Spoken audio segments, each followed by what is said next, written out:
तुम भ्रष्ट घोटालेबाज हो, मेरे ऊपर घोटाला का आरोप नहीं लगा है, तुम पर 130 करोड़ का दावा घोटाला का आरोप लगा है। और ये मैं बतला दो, ये भारतीय जनता पार्टी, कल जो मोदी जी कहते थे कि हम भ्रष्टाचार के खिलाफ में लड़ते हैं, हम धर्षण न्याय के खिलाफ में लड़ते हैं, आप तमाम लोगों को याद होगा इस राज्य में मधुपुरा एंड कंपनी के लोग, चाहे वो मधुपुरा हो, चाहे हरिनारायण राय हो, चाहे वो कमलेश सिंह हो, चाहे नौसेना हो, चाहे वो भानु प्रताप शाही हो, कल मधुपुरा मंत्रिमंडल में ये शामिल थे।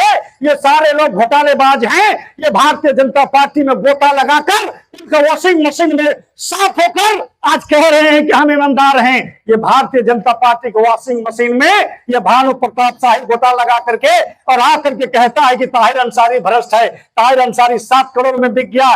ताहिर अंसारी बिकने वाला नहीं है। ए भानु प्रताप शाही, आज झारखंड मुक्ति मोर्चा से, कांग्रेस और राजद से पैसा भाजपा में है, क्योंकि केंद्र में भारतीय जनता पार्टी की सरकार है। अगर हम बिकने वाले थे, अगर 7 करोड़ में बिक गए तो तुम्हारे पास अधिक पैसा है, काहे नहीं तुम हमको 10 करोड़ में खरीद लिया? हमको तुम नहीं कर सकते। इस देश में जो पैसा छपा है ना, इस देश में कोई ऐसा नोट नहीं छपा है जो ताहिर अंसारी को खरीद ले। भानु जी, वो ऐसा उस मिट्टी से बना हुआ ताहिर अंसारी नहीं है। ताहिर अंसारी तुमको इस बार मटिया मेट करेगा और तुमको विधानसभा में नहीं जाने देगा, तुमको होटवार जाना पड़ेगा। क्योंकि माननीय मुख्यमंत्री हेमंत सोरेन जी ने कहा है कि ताहिर अंसारी जाओ और अनंत प्रताप देव को विधायक बना के आओ, और विधायक अगर अनंत प्रताप देव बन गया तो झारखंड में तुम्हारा सरकार बनेगा, हम मुख्यमंत्री बनेंगे, तो तुमको किसी तरह की कोई दिक्कत नहीं होगा, तुम्हारा जनता के किसी तरह की कोई दिक्कत नहीं होगा। इसलिए माननीय मुख्यमंत्री जी ने सभी समाज के लोगों को, सभी वर्गों को, नौजवानों को, किसानों को, माता और बहनों को सभी तरह की योजना चलाकर सबको सम्मानित करने का काम उन्होंने किया है, सबको आर्थिक रूप से मजबूत करने का काम उन्होंने किया है। आज भानु कहता है कि 18 साल से 49 साल के और 21 साल से 49 साल के बेटी और बहन को अगर पैसा दे रहे हैं तो बाकी लोगों को क्या मिलेगा? आपको पता है पहले 60 साल में वृद्धा पेंशन मिलता था, लेकिन माननीय मुख्यमंत्री जी ने कहा यह झारखंड आदिवासियों का है, और झारखंड में आदिवासी लोग 40-50 साल में थोड़ा सा उम्र दराज लगने लगता है, क्योंकि खाने पीने का व्यवस्था उनके यहाँ कम है। अब 60 साल में नहीं, अब 50 साल में उनको पेंशन मिलेगा। ये 50 साल पेंशन भाजपा वाले नहीं कराया, ये हेमंत सोरेन जी ने कराया है। और माननीय मुख्यमंत्री जी ने मैया समान योजना से झारखंड के 48 लाख लोगों को, अपने बेटी और बहनों को, उनको आर्थिक रूप से मजबूत करने का काम किया है, उनको सम्मानित करने का काम किया है। और माननीय मुख्यमंत्री जी ने कहा है कि अगर 136 लाख करोड़ रुपया मोदी जी आप दे दीजिए, हम 1000 नहीं, हम अपन बेटी बहन को 2000 देंगे। और मैं आप तमाम लोगों से ये कहना चाहता हूं, आप लोग सुन लीजिए, मुख्यमंत्री जी ने कहा है कि अगर 2024 में दोबारा हमारी सरकार झारखंड में बनती है तो हम एक घर पर 1 लाख रुपया देंगे। हेमंत सोरेन जो कहते हैं वो करते हैं। इसलिए आप तमाम लोगों से मैं ये कहने आया हूं, ये गनियारी पंचायत, गनियारी की मिट्टी, गनियारी की भूमि, ये क्रांतिकारियों की भूमि है, ये लड़ने वाले की भूमि है। यहाँ के नौजवान, यहाँ के किसान, यहाँ के महिलाएं वो लड़ने जानती है, और यही गनियारी है। जब हमको माओवादी के लोग घेर लिए थे पंघटवा में, बच्चा बच्चा हाथ में लाठी हंसुआ महिलाएं लेकर ताहिर अंसारी को खोज रहा था उसको सुरक्षा देने, वह दिन मैं नहीं भूला है, इसलिए आपको भी नहीं भूलना चाहिए। और ये 20 बेईमान विधायक को आपको जान से उखाड़ फेंकना है, उसको मटिया मेट करना है, और अनंत प्रताप देव को विधायक बनाइए और भेजिए।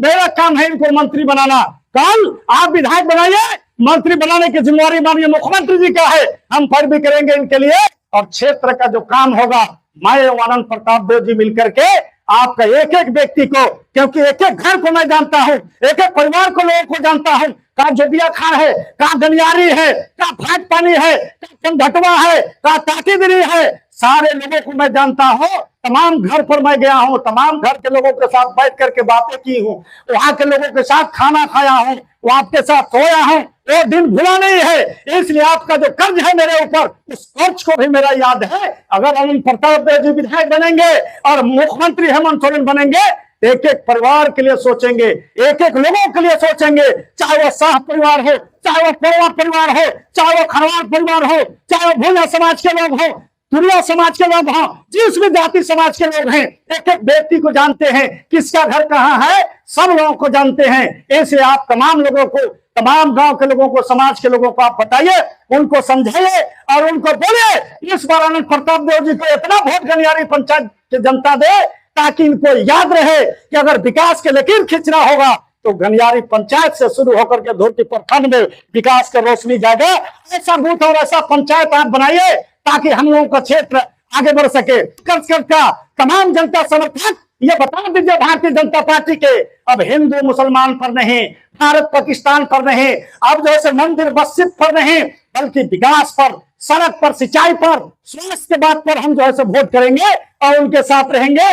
मंदिर में हिंदू जाएगा, मस्जिद में मुसलमान जाएगा, हम लोगों की इबादत करना और पूजा करना काम है तो करेंगे, लेकिन राजनीति में धर्म के मामले में आपको अलग रहना पड़ेगा, तभी जाकर के संपूर्ण आपको विकास होगा। और ये भानु जी जान रहे हैं, उनका खटिया खड़ा हो गया है, कभी दूध पिलाने लगते हैं तो कभी बंदूक की बात बोलने लगते हैं, तो कभी 7 करोड़ की बात बोलने लगते हैं, तो कभी अयोध्या और जो ऐसे कहां की बात बोलने लगते हैं। जान रहे हैं कि विकास के सवाल पर अब जनता समझ चुकी है, हमको नकार चुकी है। जनता आनंद प्रताप देव और ताहिर अंसारी के साथ खड़ा है, इसलिए अटपट उलझ जुलूल बात वो बोल रहा है और गनियारी पंचायत की जनता को उसको मुंहतोड़ जवाब देना पड़ेगा।